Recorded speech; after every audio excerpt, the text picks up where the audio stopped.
latiin sanyummaa qaba. Dhugaadha. Mirga abbaa biyyummaas ta'e abbaa biyyummaa namaa beekuu qabu. Dhalli namaa kamiyyuu moodela ta'uu ni danda'a. Faashinii barbaade beeksisuu ni danda'a. Addatti immoo monoloogiidhaan latiin wanti tokko hin ba'uuf jedhama. Afaan Oromootiin aartii hojjechuu jechuun reediyoo ni cabsama. Hawaasichatu sabboonummaa qaba malee aartiif fedhii hin qaban. Waraqaa kana eebba kitaaba irraatii barreessifattee oonaan jechuun barsiisa jennaan. Maaf tokko ofitti barreessita. Ahaan Oromoo maalidha? Yaa uumaa waan kana uumtee, yaa uumaa malkaa kana uumtee, yaa uumaa tulluu kana uumtee. Har'aan naga huukeef horii qe'ee maatii koo hunda lubbuun nagayaan na eeguukeef sin galateeffadha galatoomi jedha uumaa. Akka gaardiyoolaas immoo dirreen ala dhaabattee tapha.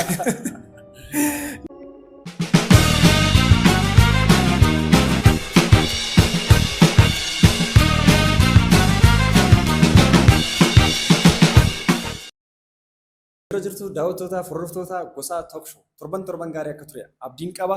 Torbee kanas sagantaa biroon keessummaa biroon walitti deemneetiin jira.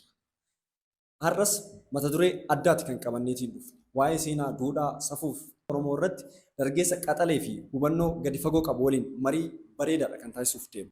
Hanga xumura qophii keenyaatti faana turaan affeerri keenya keessummaa keenya guyyaa har'aa ta'uun kan istiidiyoo keenyatti affeerranne dargaggeessa qaxalee Yuunivarsiitii Dirreedawaatti keemikaal injiinaringii baratu abbaa ogummaa danuu Lateeraa Darajjeeti.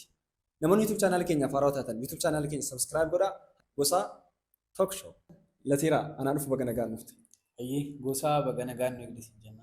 Guddaa galatoomii yeroo kee aarsaa gootee waamicha keenya kabajjee afgaaffii waliin taasifnuuf Talkshow keenya irratti yaadaaf ilaalcha qabdu nuuf qooduudhaaf argamuu keef maqaa koo fi maqaa hordoftoota gosa Talkshowtiin guddaas galateeffadha. Akkuma beekamu Lateeraan waggaa 5ffaadha. Muummeen ati barattu immoo keemikaal injiinaringiidha. Soo barana jiisidha jechuudha. Akkamiin jiisummaan kun? Waan jettu. Namatti tola miti? Ni mi'oofti. Yogguu mooraa gadhiistee deemuuf jettu. Dhuma kana jala barnooti illee sitti mi'oofti. Asumaan seensarraa akka nuuf ta'uuf mee turtii mooraa kee yuunivarsiitii keessaa waggaa 4 guutuu turteerta. Barana immoo waggaa 5ffaadha. Mee akkamiin ibsita turtii mooraa keessaa? Gosa galatoomisin jedha duraan dursee itti aansuutiin gaaffii bareedaa na gaafatte turtii kee mooraa keessaa haala kamiin ibsitanaan jette. Egaa dhalli namaa mooraa yuunivarsiitii kan inni seenuutiif barachuu fi kan inni baratus barsiisaarraayi. Akka yaada mataa kootti garuu anaaf barsiisaan kun mooraan mataansaa anaaf barsiisaadhaan jira. Waa hedduu na barsiiseera.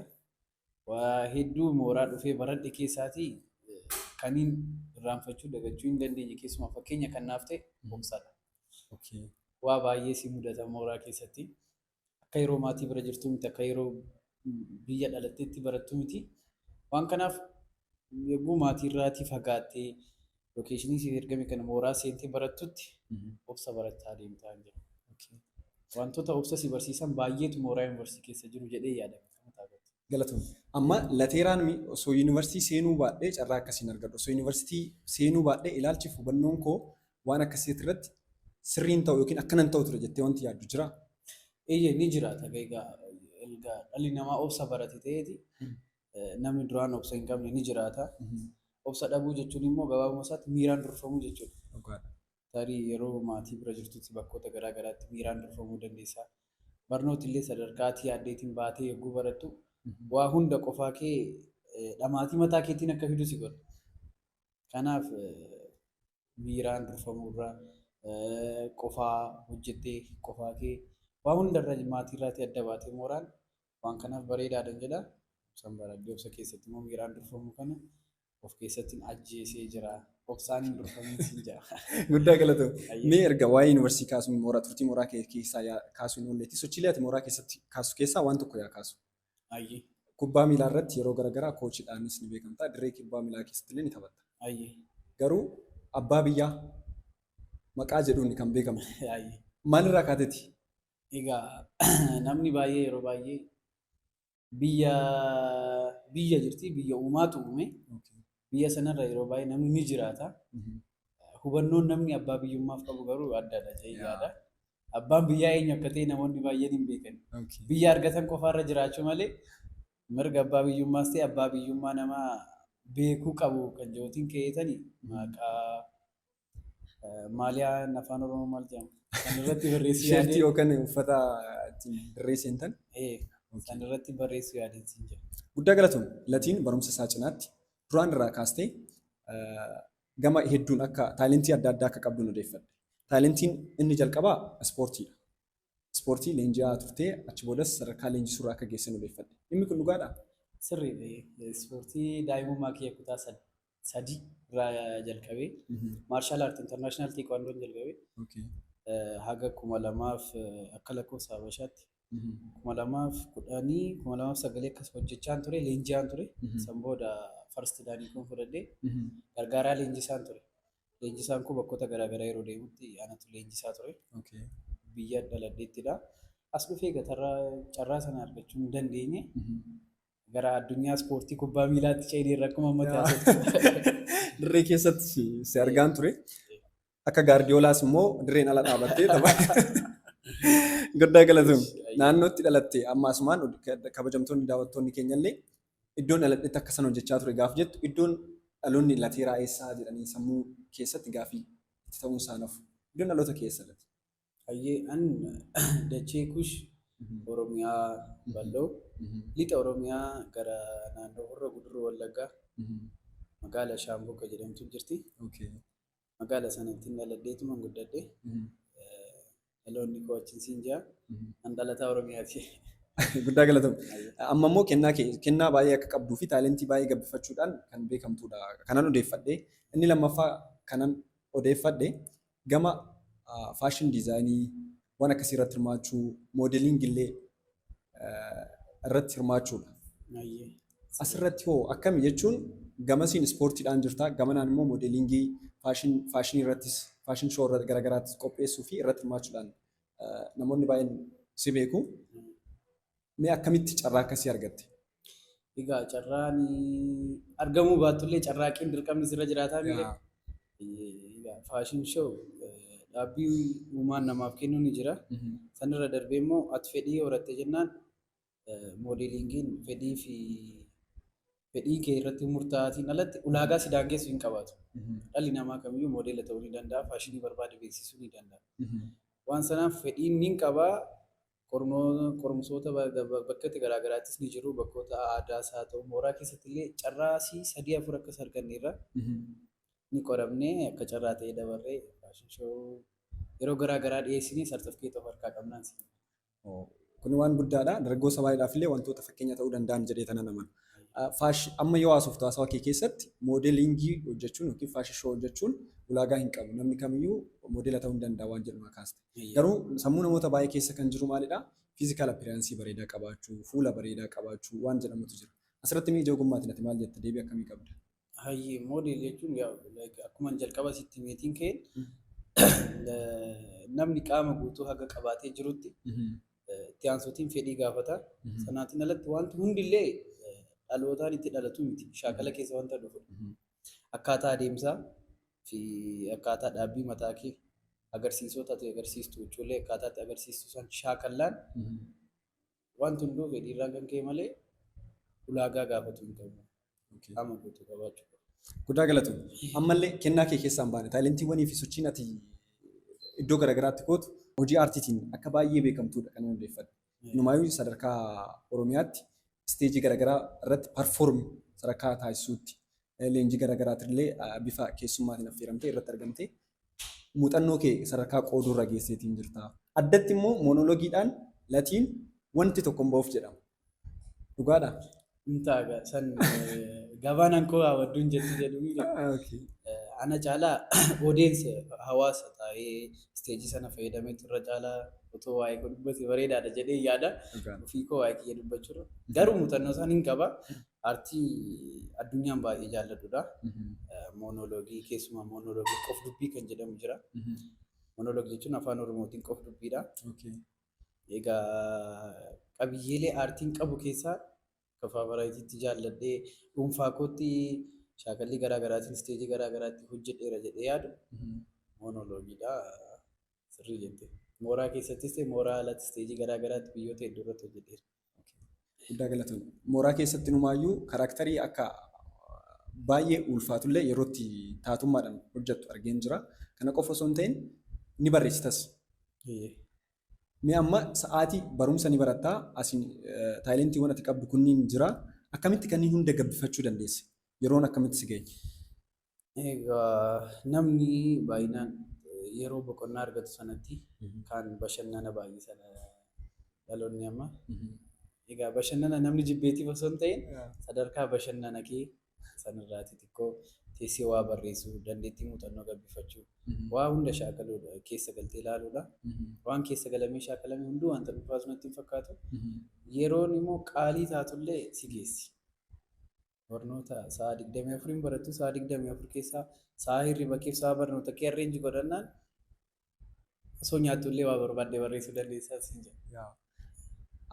Amma namoonni mee saappoortii godhan namoota yoo siin jedhu gama ogummaatiin namoonni saappoortii godhan akka ati sadarkaa kanarra geessuuf leevilii kanarra geessuuf akka waa hojjettee waan san immoo odeensii argate odeensiin immoo fiidbaakii gaarii akkasiif kennuuf wantoonni akka galteetti na fayyadaniiru jettee yaaddu maalidha? Anaaf aga kanaatti faayidaa ammallee egaa aartii kanarraati faayidaa amma kanaatti argachuu keenyarra hunda caalaa addunyaa aartii keessatti beekamtiin si barbaachisa. Isteejii kee irratti dhufee odeensiin tokko dhufee lama si argaa boor sagantaa kan biraa irratti si affeeruu ni danda'a. Waan kanadha. Affeeramni illee sa'aatiitiin deemee waan kana hojjedhu baay'ee na dhaqqee jira mooraarra jira. Biyyoota garaa garaatti affeerraa argadhu illee deemuu hin dandeenya barnoota irra jira. Fayyadameen ture yeroo barnootaan na dhaqqee malee. Guddaa galatoon. Mee hojii garaa garaatiin beekamta akkuma sila kaasne. Gama ispoortiin jirta, faashin shoo fi moodelingiidhaan jirta, aartiidhaan jirta. Kana jechuun sochii kee keessatti namni mudannoo hin dhabu. Si'i nama barumsa irra jirta, wantoota garaagaraa maltii taalentii ta'ee si'i hojjetu miti. Namni calma jedhee jireenya guyyuu guyyuu jiraatu iyyuu mudannoo hin dhabu. So gaafa hojjettu immoo mudannoo garaagaraatu si mudataatiin mudannoon addaa si mudate kan yaadattu maalidha? Mudannoon dhalli namaa mudannoo malee hin taa'u. Mudannoo gama aartiitiin gama hojii kootiin na gaafatte anis gamuma sanaatiin sitti hin barbaade malee mudannoon jireenya koo keessatti na mudateeru mudannoo baay'ee ajaa'ibsiifattee iskiriiptii tokko barreeffachuu dandeessudha. Egaa bifa aartiitiin mooraama kanatti waan na mudate tokkoon sitti hima. Aartii eebba kitaabaa wayii tokkotu jira ture Finfinnee. Eebba kitaabaa sana moonoloogii agarsiisuun deeme. Yuunivarsiitii irraatii ka'ee deeme. Barsiisaa otoo eeyyamsiisatiin hin deeme. Kilaasii keessaa battallee na darbe qormaata. Qormaata akkasii qormaata xiqqoo wayii na darbee agarsiiseen yogguun deebi'ee dhufu qormaanni si darbeera maal naan jedhan ijoollee. Waan sana beekadheen achii waraqaa barreessifadhee dhufeera waraqaa mana yaalaarraa. An barsiisaan sun wal beeknaa sagantaan akka jiru beekaa jedhee iyyaanne eessa turtee dhuftaan maaloo barsiisaa du'een oolee maal taatee naan jedhe barsiisaan nama afaan keenya dhaga'udha. Maal taatee naan dhukkubsadhee naga kanaa ture waraqaa fidii naan jedhee na bira darbe. Dhaara nan qaba jedheen faana fiigeetii waraqaa agarsiise. Waraqaa kana eebba kitaaba irraatii barreessifattee yoo naan jechuun barsiisa jennaan maaf tokko ofitti barreessita monoloogii jechuun deebi naan hin jettuu naan jedhe. Min qaanfadhee barataan hojiin aartii akkasii saaxila jechuu barbaadatan. Sooshaal miidiyaa irratti illee amma yeroo teekinooloojiiti. Keessaayyuu miidiyaan hawaasaa kun wantuma namni hunduu gaazexeessaadhaami citizen joornaalizimiin baay'ateetiin jira. Amma fakkeenyaaf kitaaba ati irratti monoloogii of dubbii dhiyeessuuf deemte sagantaa qabamtee affeeramte san irratti namoonni promootoo godhan suuraa kee fayyadamuu danda'u. So namni kunis nama miidiyaa fayyadamu waan ta'eef kanaaf ta'a mudannoo ajaa'ibaati. Mee ati gama aartii keessa waan jirtuuf keessa jirta akka warra kaawwanii yaada qofa natti fakkaataadhaan osoo hin taane keessa waan jirtuuf chaalenjii jiru opportunitiiwwan jiran wantoota akka namoonni gahumsa isaanii mul'isanii ittiin hin beekamne aartiin afaan kanaa gama hundaan sirbaan ta'uu danda'a, tiyaatiraan ta'uu danda'a, diraamaa, siitkoomii, qof dubbii gama hundaan ogbarruu afaan Oromoos dabalatee jechuudha. Maalidha mee limiteeshiniin jiru yookiin hanqinni jiru maalidha jettee yaadda? Dhumarratti immoo cimina jiru sinaaf kaa'ata. Ciminnis ni jiraata, hundillee ni jiraata garuu dursee danqaa guddina aartii Oromoo kan nuti sitti barbaade. Egaa akka mataa kootti wanta xiinxaleedha. Ta'a jedhee wanti sammuu koo amansiisee jiru. Rakkoon inni guddaan hawaasicha bira jira. Hawaasichatu sabboonummaa qaba malee aartiif fedhii hin qaban. Fedhiin aartiif qabu hin guddanne. Kabajanni aartii afaan Oromootiif qabutu bal'atee hin mul'anne. Osoo kabajaa fi jaalala isaan aartii isaaniitiif afaan isaaniitiif qabaatu ta'e baasii hagalleellee haa ta'u namni baasii hojjechuu hin dadhabu. Hundillee aartii mataa isaa irratti kennaa mataa isaa ni qabatanii. Kennaa bahate irratti immoo haalaan galma gaatee amma viidiyoolee afaan Oromoo ni argita. Bifa aartiitiinis taanaan diraamaatiinis haga ammayyoomne osoo hin ta'in bara duriillee haalaan wanta babbareedaatu hojjetamaa ture. Garuu wantoonni kun waan isaanitti du'aatiif viyuun isaanii namoonni waan kana ilaalan du'aa dhufeef badii hawaasicharraatiin kan ka'edhan jedha. Irra darbee immoo baasii qusatu. Gama aartii Oromootiin wanti hojjetamu hundumtuu kwaalitii isaa jechuun qulqullina haga kanatti ol kaasanii hojjechuun barbaadan. Maaliif hawaasichi gatii dhimma irraatiin qabaanne? Otoo hojiin sun qulqullina qabaate ta'e hawaasni akka fedhii qabaatuufis dhiibbaa irratti qaban jedha. Inni sadaffaan rakkoo daayirikteerota bira jiranidha. Daayirikteeronni waa hundallee daayirekt godhan wanta mooderni ta'e fayyadamuurra wanta baratamaa ta'e waa hunda fiilmii irrattis haa ta'u wallee irrattis haa ta'u waa barbaade irratti daayirikteeronni waa daayirekt godhanii wanta baratamaa ta'e daayirekt godhu wanta baratamaa ta'e immoo namni irra deddeebi'ee ilaaluufis si nuffisiisa. Hawaasis tarii waan kanaaf nuffee laata waan jedhamus gaaffii natti ta'a. Jabinni egaa waan kun amma wiikneesiin sitti mada. Jabinnis ni jiraata. Aartiin Oromoo jaarraa meeqaan dura otoo namni afaan isaatiin haalaan walii galuu hin jalqabin Oromoon aartiitiin laayinii fagoorra gahee ture. Gahee sanaa booda dhagaa hunduu aartii Oromoos afaan Oromoos hunduu hacuuccaa ajjeesuuf carraaqqii baay'ee taasifame.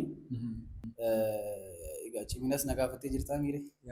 Ciminas siif hin kaasaa. Ciminni aartii Oromoo inni tokkoffaa jedhee amanuuni jaarraa dheeraa dura sabni kaan osoo afaan isaatiin walii galee wajjin jiraachuu hin jalqabin Oromoon afaan isaatiin aartii eegalee ture. Bifa aartiitiin aartii jechuun wallee suuraalee garaagaraa bocoota wanta addaa qabiyyee aartii hundaatiin Oromoon saba Giriik dursa saba ofii aartiitiin fagaatee ture.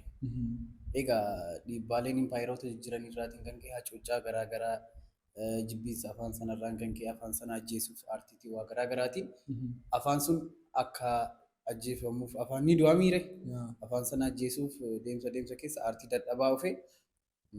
Haga ammaatti aartiin afaan miti aartiin sun baduu hin banne. Aartiin hin badiin hafuusaatti waan kun cimina guddaadha jedhee yaada. Ciminni aartii Oromoo inni guddaan hin badiin hafuusaati. Hacuucamaa as gahee. Waan guddaa nu kaaste baay'isee. Amma fakkeenyaaf gama aartii keessaa sirbarratti waan tokko keessaa wanti aartii Oromoo utubee asiin gahee gama sirbaatiin baay'isee. Mitiree fiilmoonni keenya reef warraaqsa taasisaa jirra sitkoom diraamaadhaan amma dhaloonni qubee kun waan sochoosaa jira hangoomna isaa kontiribiyuut gochuudhaaf. Keessaa sirbaan Alii Birraa faanti, Alii Shabboo faanti. Hangafoonni keenya baay'een bisaa addunyaa faanti. Leegaasii mataa isaanii kaaniidha kan deeman. Amma sirboota Alii Birraa yookiin Dooktar Kabajaa Alii Birraa fi sirboota durii yoo laallame istaandaardummaan isaaniitu sirboota biyya kanaa yeroo san waggaa 50 dura wanti Dooktar Kabajaa Alii Birraa yaadee sirbuu qofa osoo hin taane akkaataa itti ergaan isaa dabarfate sunuyyuu jaarraa kana keessattuu namoonni fayyadamuuf itti rakkatu. Bilchaataadha. Baay'ee bilchaataadha. So amma wanti jiru argitee yeroo ta'e aartiin wisdamii qabaachuu qaba mire aartummaa mataasaa wisdamii ogummaadhaan kan guutamedha. Keessaayyuu sirboota afaan Oromoo irratti. Sirboonni as dhiyeenya kana ba'an immoo biitii isaanii qofa duddu. San booda dhama waan qabu. Waan akkasii kan irratti maal jettaati? Durii irraa jalqabeessitanii bara baandii Afran Qalloo dursa bara baandii Biiftuu Oromiyaa dursa jijjiiru jajjaboo amma akka silan furaas Alii Shabboo fa'aa Alii Birraa fi Alii Shaboo dursammoo Abdii Qopheeffaa Abdii ni qopheeffaa. jiru. Warroonni sirboota daayireekti gochaa turan, walaloo fi yeedaloo daayireekti gochaa turan ni jiru. Artistoonni jajjaboon Oromoo durii qabanii. Isaanii akkoota amma like generation ammaa kana keessa sirba baasuun ofumaa manaan barreeffata. Gabba'ee istuudiyoo eegalee sirbee hojjechuu qabu. Waan durii itti yaadamee dhimma Oromoo fi Oromummaa irratti dhimma biyya faarsuu daayireektii mataa isaanii qabaata. Sanuu meeshaaleen ammayyaa akka ammaa osoo hin jiraatin sagaleen isaanii amma qalbii nu boojiti. Sagalee sirbitoota artistoota ammaarra kan warra durii ammallee yoo dhaggeeffatte motiveet kan si godhu isaaniidha. Jee yaada akka miira mataa kottan ooldi muuziqii waan nan jaalladhuuf ta'e hin beeku. Mee akkasii ka duriitu irra caalmaa mi'aayina ni qaba. Daandii isaan nuuf kaahanirra osoo deemnee hoo daandii Abdiin Qophee, daandii Sumayyoo Muusaa, daandii Alii Birraa fa'aa irratti cichanii hojjechaa turan. Jabinni isaanii ammoo ni jiraata laata artistoota Oromoo. Alii Birraa afaan Oromoo jechuun afaan Oromootiin aartii hojjechuu jechuun reediyoon cabsamaa waan akkasii odeeffamaa ni ture. Aartii afaan sana ajjeesuu irratti. So artistiin amma jiroo afaan isaatti qaana'aa jiramoo sanuu carraa bal'aa argateera. Egaa aga duriillee miti afaan Oromoo dhiibbaan durii irra taasifamaa jiru ammarra hin jiru. Bifa aartiitiin hundi keenya illee ni beekna. Firiidamii kana argannee immoo itti fayyadamaa jirra moo aartii sanayyuu mi'aa isaa balleessaa jirra waan jedhamu jira. Akkas jettee. Guddaa galatoom. Mee amma ati namoonni waan kaasantu jira. Aartii keessatti, aartii Oromoo keessatti haa ta'u, ogbarree afaan Oromootiin hojjetamu keessatti, hojii afaan Oromoo keessatti namoonni ogummaa qaban, dhugumatti kennaa qaban, gahumsas kan qaban, qophaa'ummaa akkasiitis bifa saayinsii isaa barachuudhaan maal haa ta'uti namoonni akkasii dhabamanii miti jiru baay'ee jiru. Garuu aartiin Oromoo, ogbarruun Oromoo harka tuufuuzootti kufee gahumsaan dandeettii fi ogummaa namni qabuun osoo hin taane aartiin Oromoo kan gaggeeffamaa jiru namoota tuufuuzoo qabaniini jedhanii namoonni qeeqa kaasan jiru miidiyaa hawaasaa kanarratti. Asirratti ni yaada maal qabdaati? Sirriidha. Namoonni gahumsa qaban ni jiraatu. Hunduu kennaa mataa isaatii qaba. Keessumaa kanneen akka kennaa sagalee uumamarra karaa kallattii uumaatiin si wajjin uumamu. Shaakala deemsa keessas aartiin ogummaan miidhagu ni jiraata. Kan uumaatiin illee kennamee fi ogummaa sanaan bocamanii uumaman ni jiraatu. Sun harkatu boosoo eeguu jettu jechuudha. Hawaasa. Deeggartoota jechuu barbaaddeetii. Deeggartoota jechuuf. Fayyadama jechichaaf dhiifama. Sun rakkoon hin jiraatu. Deeggartoota jechi aartiitu jira. Aartii deeggaruu fi isaaniin deeggaruutu gargari beektaa. Amma namni ogummaa mataa isaa. Kanaafidha ogummaa deeggaruu fi nama san deeggaruun gargari. Aartii Oromoo keessatti kan ogummaa qabu kennaa mataa isaa kan qabaatu deeggarsa argatu. Kan deeggarsa barbaadutu jira. Kan immoo beekamtii qabutu ni jira. Kan deeggarsi kan ta'aafii jiru warra beekamtii qabanii fi kan sagalee qabaatee ogummaa waa hundarratti bifa aartiitiin sagalee waa hundaan aartii guddisuu danda'atee deeggarsa hin qabaannetu jira.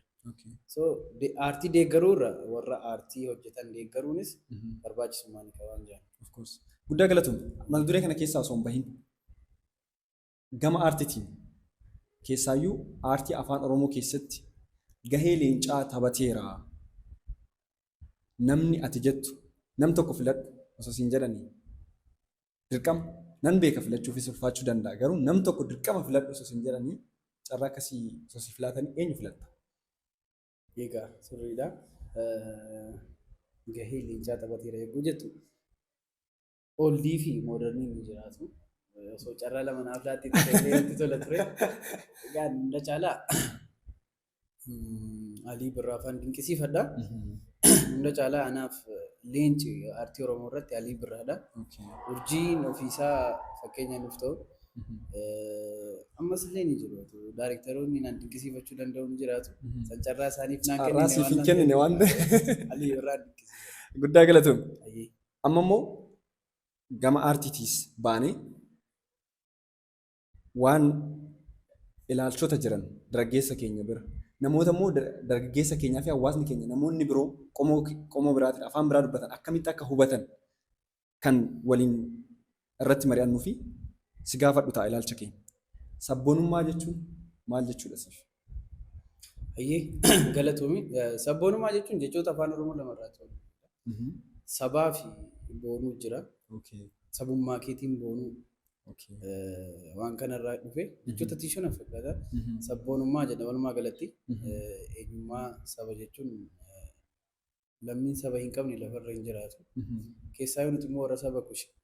Saba kush jechuun saboota kush keessaa warra ijoodha malee nuyi warra hundee miti. Sabni Oromoo kush keessaati ijoodha. Hundillee saba mataa isaa ni qabaata. Wanta saba mataa kun sitti dubbachaa jira. Jechittiin sabboonummaa jettu kun garuu saba Oromoo qofa miti kan isheen bakka buutu. Afaan Oromoodha. Afaan Oromoo. Jecha afaan Oromoodhaafi malee hunduu saba mataa isaatiin boonuu ni danda'a. Akka mataa kootti Oromoodha. Oromummaa kootiin ni boona. Sabboonummaa jechuun immoo hiikaa qolaasaa sitti himeen jira. Jechuun hiikaa jecha kanaa sitti himeetiin jira. Keessa gallee waa'ee sabboonummaa gaafa gaafannu yoo na gaafatta taate sabboonummaa jechuun an Oromoodha jechuu qofa miti. Keessumaa sabummaan aarsaa gaafattu ni jiraatti. Aarsaa ni gaafata. Sabummaa keetti boonuun eenyummaa keetti callisuun ni jiraata. Yogguu eenyummaa kee keessa afaan kee, aartiin kee, duudhaan kee waa hundi kee ni tuqama. Namni alagaan sirratti ajjeesuuf deemutu ni baay'ata beekta.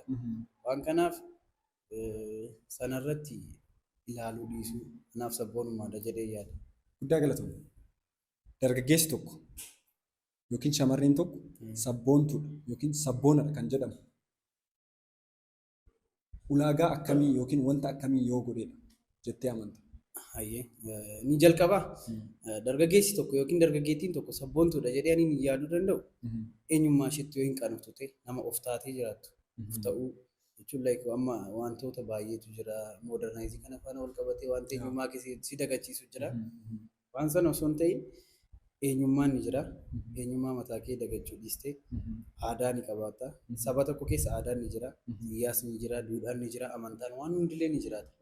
Waan kana yoo gadhiisuu dhiiste yogguu waan kun sirratti ajjeefamuuf deemu bifa alagaatiin irree alagaatiin sirratti ajjeefamuuf yogguu deemu yoo eenyummaa kee irratti yoo duudhaa kee aadaa kee hunda kee irratti callisuu dhiiste wabii ta'uufii qabda. Yoo wabii taateef ana jiraaf jettee yoo of dabarsitee ofiif kennite as sabboonaadhaa jedhamti. Sanaatiin alatti Oromoodha namni jiru hunduu sabboonaa miti.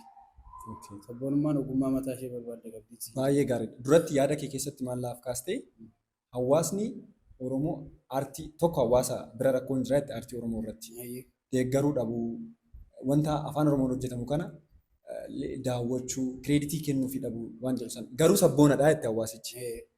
So asittam sabboonadha yoo jennu sabboonummaan isaa namni tokko aartii Oromoo irratti waan Oromoo tokko irratti waan wayii hin dabalu yookiin kontribuut hin godhu taanaan eessa biratti? Sirriidha. Gaaffii asila naaf kaaseef deebiin ani lamaansu siif deebise amma wal qabata beekta. Sabboonummaa fi inni sila siin jedhe kallattii kamii wal argatu waan ofii kee ta'etti qaana'uu dhiisuu. Rakkoon inni sila maal sitti hime rakkoo aartii Oromoo ajjeese. Sabichatu aartii mataa isaatiif kabajan qabaatu. Bakka hin kennineef bakka kennamuufii qabu bakka hin kennineef gurrisaa saba afaan aartii akka biraa bira jira kaalagaa bira jira beekta. Ijisaas aartii alagaa bira jira malee aartii mataa isaa bira hin jiru. Itti hin quufu waan kana dabalichi. Kana jechuun sabboonummaa isa jedhu faana wal qabataa miti. Wal qabatu. Jechuun amma fakkeenyaaf maaltu namuu sabboonaa miti namni sun sabboonaa. Maaltu namuu dadseeta amma fakkeenyaaf. Namummaa Oromoodhaa sabboonaan of hin jiran dargaggeessi. It is shameful by the way. Namoota baay'ee waan beekuufan.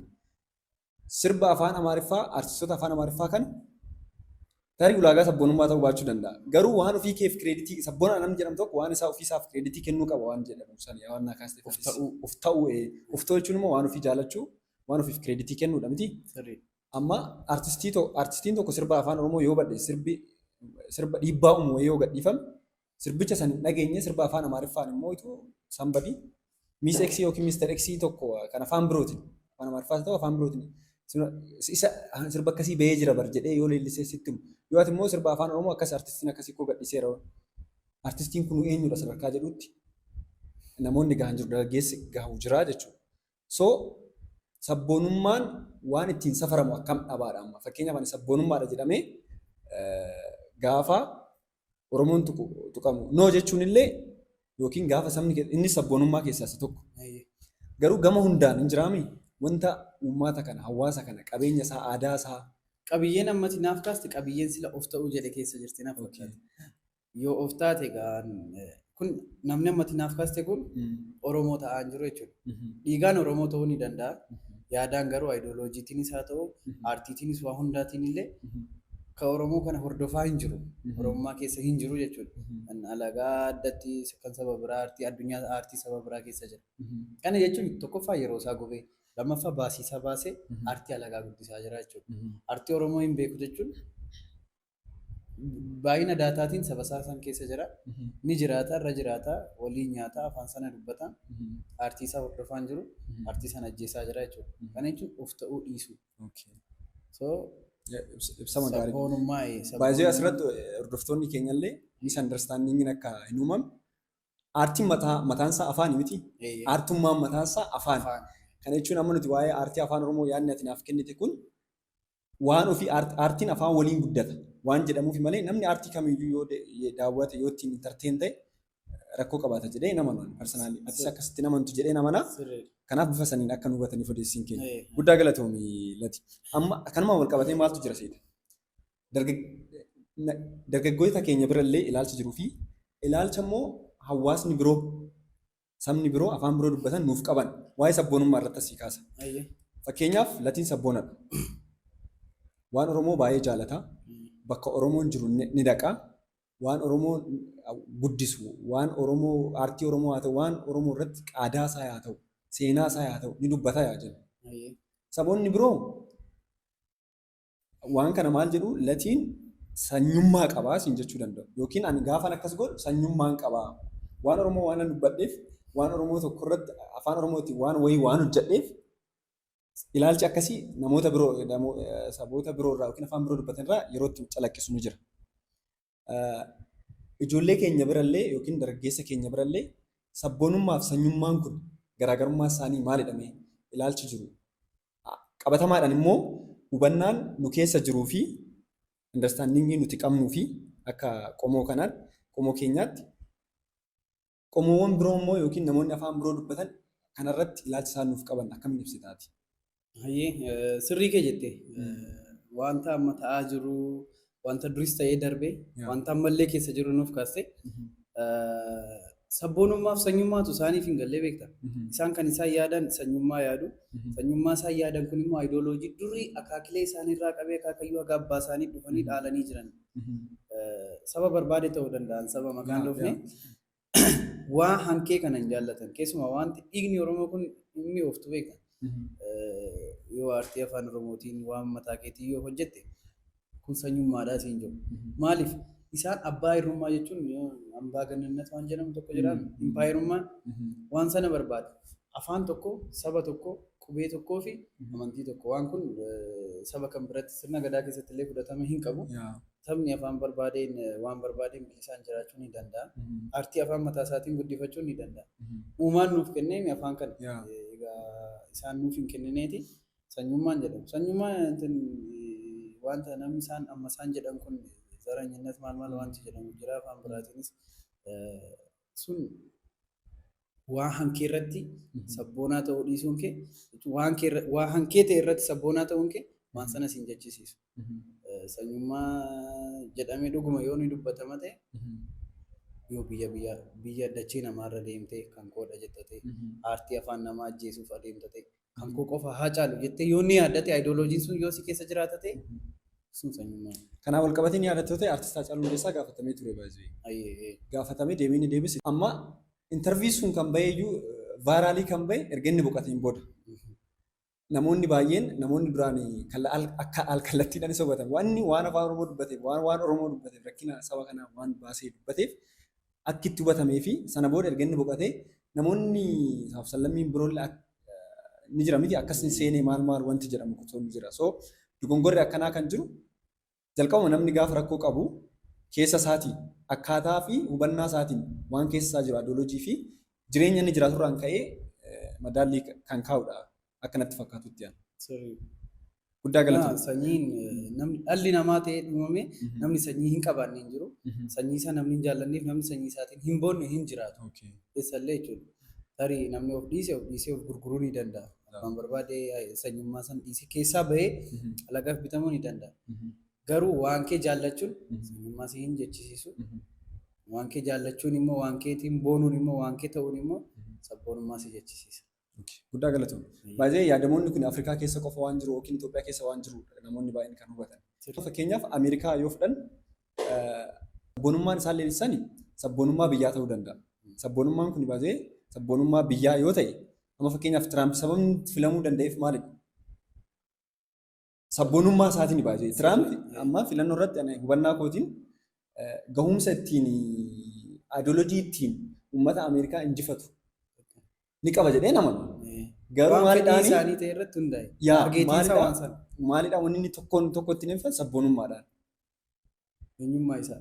Eenyummaa isaa sabboonummaa isaa baay'ee akka jaalatuu fi olaantummaa sabboonummaa isaas mirkaneessuudhaaf haasawa inni fayyadame maal kunniin akka inni injifatu isa taasiseera jechuudha. Garuu saba biraa biratti akka inni jibbamu hin taasisne. Hin taasifne yaa. Waan san dhiphummaan xiqqoo Afrikaa kana keessa jirti waan biyya kana keessa sanyii kee jaallachuun waan akka sanyummaatti ilaalu. Hankee jaallachuuf orma jibbuun gargari. Gargar. Kan keenya fakkeenyaaf amma Oromoo ta'ee sanyii biraa namni jibbu hin jiru. Garuu Oromoo ta'ee kan isaa kan akka jaallatu ifatti yoo baase vaayiraalii baasuu yoo barbaade namni kun sanyummaa qabaasii jira. Sadarkuma amma fakkeenyaaf ijoollummaan Oromiyaa keessatti dhalatanii afaan biroo dubbatanii baay'ee isaanii ni jira. Yoo afaan Oromootiin ati barreessitu siyaasa akka waan barreessitu maaf afaan Amaariffaan hin barreessine yeroo akkasii chaalenjiin akkasii ragoota baay'ee mudata jedhee abdii qaba. Kana keessa guddaa galatoomna. Marii baay'ee bareedaa kan dargaggeessi keenya daawwattoonni keenya waan baay'ee irraa baratan kan taasisuutti argamnu. Itti aansee wanni kaasuu barbaadu maalidha? Miidiyaa hawaasaa kanarratti waan tokko ni dubbatta. Isa keessaa maalan argee bara haarawaa akka lakkoofsa Itoophiyaatti bara 2017 irratti waa'ee falaasama jijjiirraa waggaa Oromoo waa dubbatteetiin turte. Sirriidha. Mee asirratti falaasamni waggaa jijjiirraa Oromoo maalidha? Yookiin dhahaan Oromoo maalidha? Egaa sitti meen sila qaroominaan uummanni Oromoo qarooma ajjeefamee amma aartiisaa irratti qarooma sabaa hunda isaa erga harkaa booji'amiin dura osoo jaarraa 19ffaatiin asitti osoo uummanni Oromoo hin cabiin dursa saba aartiitiin qaroominaan fagaate ture. Dhahata mataa isaa ni qabaata. Dhahata amma dhiyoo kana jaarraa dhiyoodha. Gregorian calendar maal kan addunyaan irratti walii galtee amma murteessite kana. Sana dursa garuu Oromoon guyyaa amma bara miti namni waa'ee baraa yaada. Guyyaa irraatii qabee haga torbaniitti haga ji'aa qabee haga waggaatti Oromoon maqaa mataa isaanii fi akkaataa itti waamama mataa isaanii ni qabaate. Gregorian calendariin kun guyyoota 365 maal jedhu waan kanarratti Oromoon waliin galu guyyaa 11 akkas feekiitu itti dabalame jedha. Dhahata mataa isaanii qaba. Dhahata biiftuu itti baatee galtuu waqtiilee mataa isaanii jiru hunduu maqaa mataa isaanii qabaate ture. Jaarraa 19ffaatiin asii egaa sanyii kan biraatiin cabee booda egaa uummanni Oromoo cabee waan kunis ni hafteef malee dhahatni Oromoo kana hin turre. Guddaa galatoomaa. Amma mee dhahata Oromoo kana dhaloonni amma jiru dhaloonni qubee hagam quba qaba? Namoota baay'ee gaafachuuf yaaleen ture. Asuma afgaafiidhaaf osoo hin dhufin dura namootuma mooraa kana keessa jiranii dhahaa Oromoo beektu maalidha inni jedhee namoota muraasa gaafachuuf yaaleen ture. Namoonni baay'een hin beekan. Tarii namoonni gama aartiitti dhiyaatan, namoonni kitaabilee seenaa dubbisan maal kunniin beekuu danda'u. Garuu duudhaaf seenaa yookiin waan Oromoo kana qabeenya Oromoo kana dargaggeessi ammaa dhaloonni qubee kun maaf beekuu dhaban? Dhalootattis guutummaa guutuutti dhibbatti faradamuu murteessuun hin danda'amu. Dhiibbaa jira jalqabaa qabeessi maan ture. Dhiibbaa jira dhaloota miti abbootii keenya osoo danda'ame kaakilee warra kanaan dura dhaloota nutti dabarsan bara gadaa nutti dabarsan isaanitti osoo murteessine namatti tola. Maaliif harka isaaniitti badde dhaasni kun gadaan harka isaaniitti badde. Duudhaan keenya waa hundillee harka isaaniitti badde. Tarii isaan jaalalaan waan kana mo'atamuuf yaadanii haa ta'u irree waraanaatiin akka cabne beekamaadha. Wanta humnaan cabaniif isaanittis murteessuun ni ulfaata.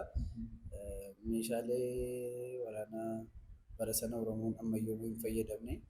Meeshaalee waraanaa ammayyoomaatiin cabaniif malee isaanitti murteessina. Warra duudhaa kana dhahata kana abbootiin kana duraan dabarsanii du'anii isaan kun immoo alaa harka alagaatti nu dabarsanii kennaniif isaanitti murteessina malee dhalootni amma waan baruu qabu irra jiraata sirriidha.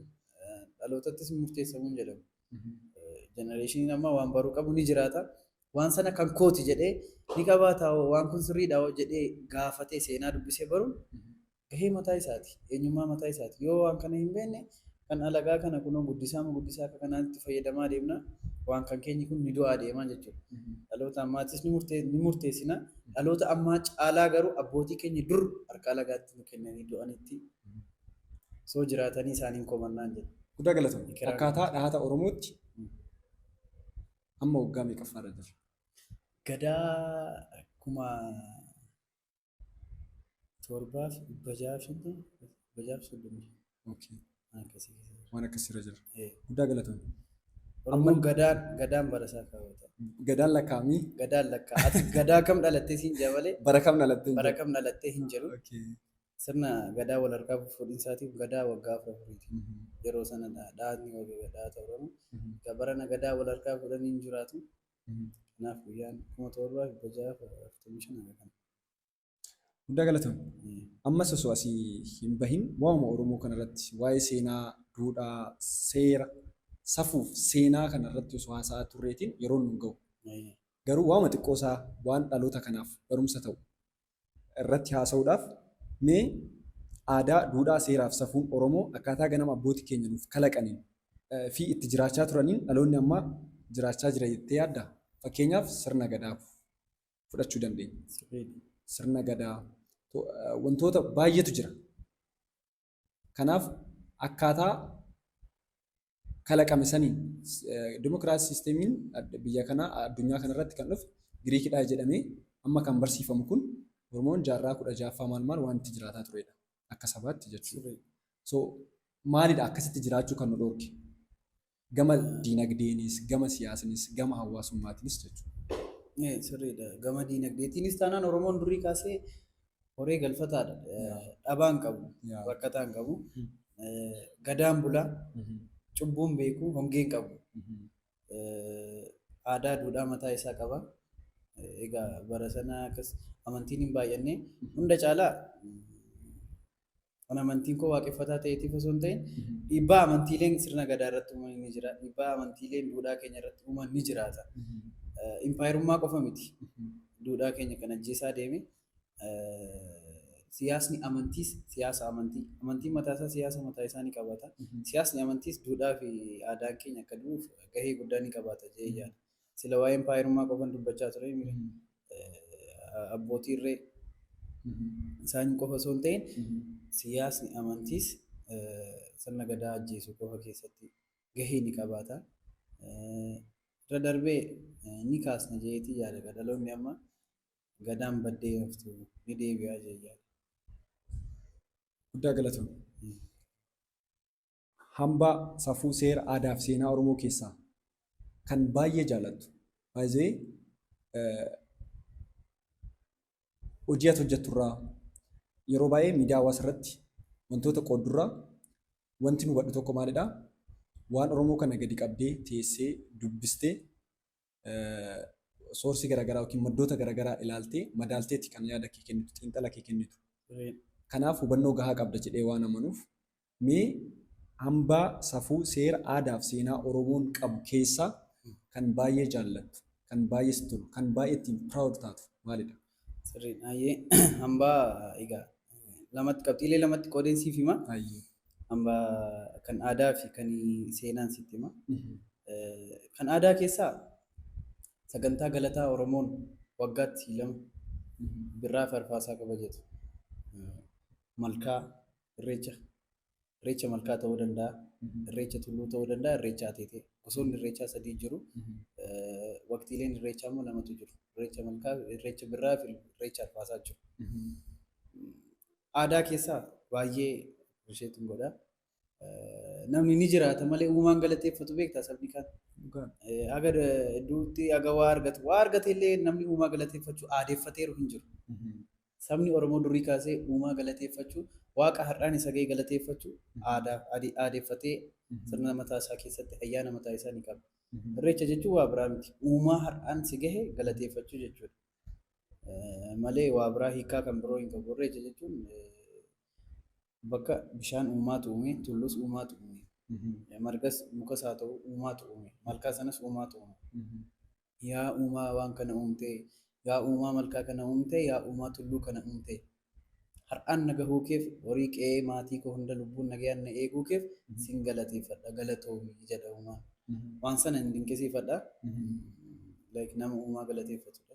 Uumaan jiraatni har'a gahuu keenya keessatti gahee guddaa qaba. Uumaa jechuun waaqa rabbi samiirra jirudha. Seenaa keessaa seenaa qabsoo Oromoo eebila 15 Irbuu Shiniigaa baay'ee dinqisiifadha. Baay'ee jaalladha. Mee maalidha wanti adda godhu seenaa keessaa akka ati dinqisiifattu kas taasise waa'een Irbuu Shiniigaa sun maalidha? Amma immoo nuuf dhaloota amma jirruuf adeemsa deemnu keessatti gama dinagdeetinis gama hawaasummaatinis galtee ta'ee wanti nu fayyadu maali jettee yaadda? Sirriidha. Dhimma Irbuu Shiniigaa irratti galtee ta'ee boollee afoola ta'ee darbee seenaa baduu hin qabne nu fayyada jedheetii yaada. Irra darbees baay'ee kan ittiin dinqisiifadhe Oromoon wal qooduun beeku. Oromoo bira qoodditiin hin jiru. Oromoon ija tokko wal ilaalti. Oromoo jechuun Oromoodha. Dhimma qabsoo keessatti dhagaa Irbuu Shiniigaa kunillee kan uumamte. Sanillee taatee Oromoon amantii garaa garaatiin bakka tokko taa'ee haasa'uu ni danda'a. Wal wajjin bultii waa hundallee jireenya baay'ee dabarsuu ni danda'a. Kun hagal aarsaa lubbuu dabarsanii walii kennuutti. Tokkummaa amantii. Hunda caalaa tokkummaa amantii. Waan kana Irbuu Shiniigaa eebila 15 Sumaalee keessatti shiftoota Ziyaad Barreetiin qabamanii amantiin baluwas gorii amantiin kaanas gorii jedhamanii. Guddaa galatoo milatii. Yaadota baay'ee bilchaatoo keessaayyuu waan waraabamee dhumne waa'ee seenaa, safuu, seera, aadaa fi duudhaa saba guddaa Afrikaa kanaa waan baay'ee waan irraa barachuu dandeenya. Anis parsanaalii waan irraa barachuu danda'u hedduu kan nuuf kaaste turtii baay'ee bareedaadha kan waliin taasisutti argamnu. Gaafuma waa'uma Shiniigaa kanatti as deebisa. Akka galteetti wanti dhaloota kana fayyadu baay'eedha. Danuu akka ta'e nuuf kaasteer taatis. Maaf dhaloonni amma jiru garaagarummaa yaadaa qabaachuu danda'a. Garaagarummaan amantaa kaleessa ture sunis har'a jira. Amma immoo baay'ee kan mul'atu namni ni baratee namni barachuun immoo maadhumaa namoonni ejjannoo garaagaraa yaada garaagaraa ilaalcha garaagaraa akka qabaatan vaaritii akkasii uumuu danda'a. Akkaataa hubannoo isaaniitiin.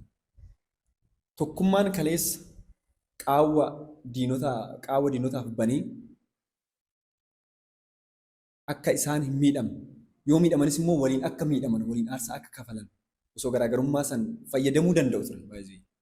Namoonni gama hin miidhamtan isin akkana bahaa namoonni jedhaman sun bahuu ni danda'u ture lubbuu isaanii oolchuu ni danda'u ture. Garuu waan tokkummaan jiruuf waan irbuun jiruuf kan wanti sun ta'e. Dhaloota ammaa maaltu danqe? Maaf irraa barachuu dadhabne? Yeroo sanatti qofa garaagartummaa amantii sadiitu jiru ture. Amantii Musliimaa nama 4 ni jiru. Amantiin Kiristaanaa nama 4 ni jiru. Amantii Waaqeffataa nama 3 turan. Nama kana hundoota warra waliin imalaa turan keessaa jechuudha. Amantiin gaafatamu hunduu waliin du'uu filatan. Egaa waan sun tokkummaa amantiidha. Garaagartummaarra irbuu caalsifatani. Lubbuun turuura jechuudha. Egaa addunyaa kanarra waan lubbuutiin dacheera jiraattu waan caaltu hin jirtu. Irbuun garuu sanaa ol akka ta'an nuu himanii darban. Lubbuu jechuun waadaadha. Dhaloonni ammaa dhaloota waadaa isaa kabaju natti hin fakkaatu. Dhaloota moodernaayizii, dhaloota amantiif eenyummaa isaa caalsifatu natti hin fakkaatu. Baay'een isaa dhugaa dubbachuuf dhaloonni ammaa amantii keessatti of ajjeesee jira. eenyummaa isaa amantii keessatti ajjeesee jira. Egaa eenyummaa fi amantii waliin argatanii ture. Namummaan ofii wal quunnamsiisee amantii keessatti of kuffise. Waan sanadha. Amantii qabaachuu dhiisuu miti. Amantiin dhala namaa kamiifuu wanta barbaachisaa ta'edha. Garaagartummaan amantii jiraatus amantiin garuu eenyummaa nama hin dagachiisu.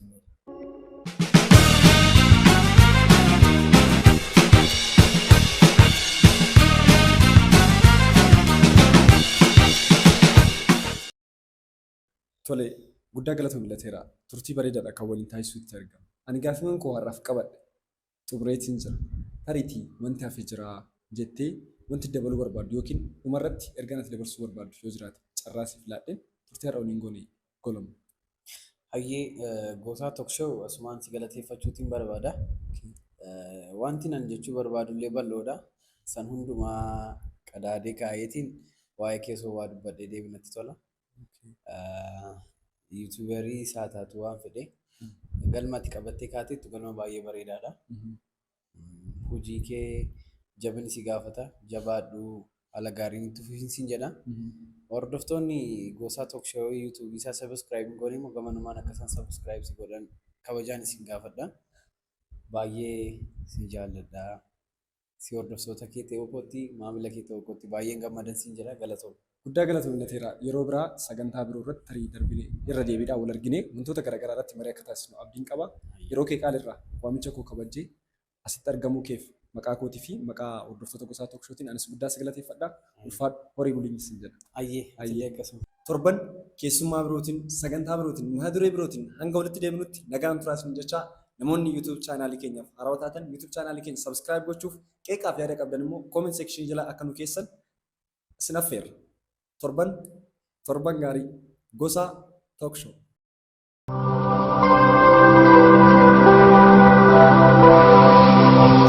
GM